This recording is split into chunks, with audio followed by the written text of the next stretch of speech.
আজকের দিনটি কেমন কাটলো চলুন আপনাদের সাথে শেয়ার করি। প্রতিদিনের মতো আজও কিছু নতুন অভিজ্ঞতা অর্জন করলাম। চলুন দেখি আজ সারাদিন কি কি করা হলো। নাকি ফাইবার মার্কেট প্লেসে অলরেডি কাজ করছেন? আসলে ফাইবার মার্কেট প্লেসে অ্যাকাউন্ট ঘন ঘন বন্ধ হয়ে যাওয়ার কারণে আমি আর ফাইবারে কাজ করতে চাচ্ছি না। যারা নতুন করে ফাইবারে জয়েন করবেন ভাবছেন, ফাইবারে জয়েন না করে অবশ্যই আপওয়ার্কে জয়েন করুন, তাহলে অ্যাকাউন্ট বন্ধ হওয়ার রিস্ক থাকবে না। এখন চারিদিকে ভুট্টার গাছ বড় হয়ে গেছে, এই জন্য আমরা মুরগির ডিম কুচাতে বসিয়ে দিলাম যাতে মুরগিগুলো নিরাপদ থাকে, নতুন করে ডিমও ফুটে। আর আমি একটি কাজ করতে ভুলে গিয়েছিলাম, যেমন মুরগির ডিমে মার্কার দিয়ে দাগ দেওয়া, যার কারণ মুরগির ডিমে যদি আমরা এইভাবে দাগ দিয়ে রাখি তাহলে নতুন করে যদি মুরগি ডিম দেয় আমরা বুঝতে পারবো। এখানে অনেকগুলো বাচ্চা দেখতে পাচ্ছেন, এগুলো আমাদের আগের চালানে উঠানো। আমরা মুরগিকে এখন খাবার দিব ওষুধ দিয়ে। এখানে যে হাঁসগুলো দেখতে পাচ্ছেন, আমরা এর আগে 12টা হাঁস নিয়েছিলাম, সবগুলো বড় হয়ে গেছে। আর এগুলো হলো শেষ, এগুলো জবি করলে আমাদের হাঁসের ঝামেলা শেষ এই বছরের মতো।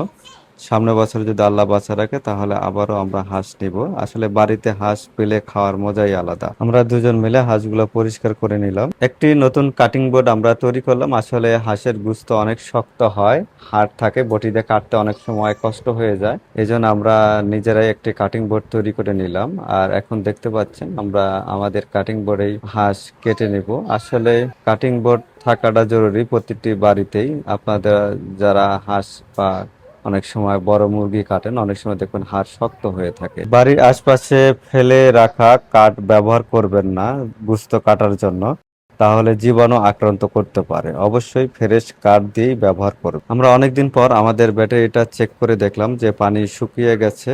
আসলে আমার পানিটা আরো আগে দেওয়া দরকার ছিল। আপনাদের যাদের বাড়িতে পানি ব্যাটারি আছে অবশ্যই খেয়াল রাখবেন, পানি শুকিয়ে যাওয়ার আগেই আপনারা পানি দিয়ে নেবেন।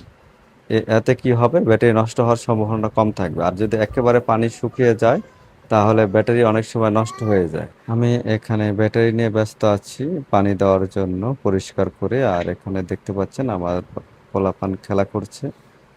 আমি পানি দেওয়ার জন্য একটি ব্যবস্থা করেছি বোতল কেটে।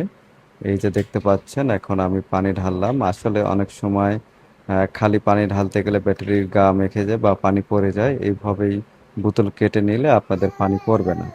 আমার পানি দেওয়া শেষ হয়ে গেলে আমি ব্যাটারিটা আবার আটকিয়ে থুয়ে দিব। আর এখানে খেয়াল রাখতে হবে, যেহেতু বাড়িতে ছোট বাচ্চা আছে, ব্যাটারির আশপাশে আসলে অনেক সময় কারেন্ট হয়ে থাকে। এজন্য অবশ্যই ব্যাটারি ঢেকে রাখবেন যাতে বাচ্চারা ব্যাটারির আশপাশে না আসতে পারে। এখন চলে আসলাম ঢাকা অফিসে। ঢাকা অফিসে কিছু ডেকোরেশনের কাজ বাকি আছে। এখন ফ্যানটা আগে সেট করে নিচ্ছি। এরপরে ফ্যান সেট করা শেষ হয়ে গেলে আমরা আস্তে আস্তে বাকি কাজগুলো করব। আসলে একটা অফিস ডেকোরেশন করার কাজ তো আর একদিনে হয় না, আস্তে আস্তেই হবে। আমরা সর্বোচ্চ চেষ্টা করি ঢাকা অফিসে থাকার জন্য, তার কারণ আমরা অনলাইনে অনেক কিছু বিক্রয় করে থাকি, যা ঢাকায় থাকলে আমাদের সুবিধা হয়। আবার মাঝে মধ্যে আমরা গ্রামে চলে আসি, তার কারণ গ্রাম থেকেও আমাদের অনেক পণ্য কালেক্ট করতে হয়। কুমড়া বড়ি আমরা তৈরি করি, এটা তৈরি করার জন্য আমাদেরকে গ্রামেই থাকতে হয় অনেক সময়, তার কারণ কুমড় কিনতে হয়। আর কুমড় ঢাকায় কিনতে পাওয়া যায় কিনা জানি না, আমরা গ্রাম থেকে সংগ্রহ করে থাকি। এটার জন্যই আমাদের বেশিরভাগ সময় গ্রামেও থাকতে হয়। আজকের মতো ঢাকা অফিসের কিছু কাজ কমপ্লিট করা হলো। এখন আমি আবারও গ্রামের উদ্দেশ্যে চলে যাব, তার কারণ ঈদের আগে বাড়িতে যাওয়া খুবই কষ্ট।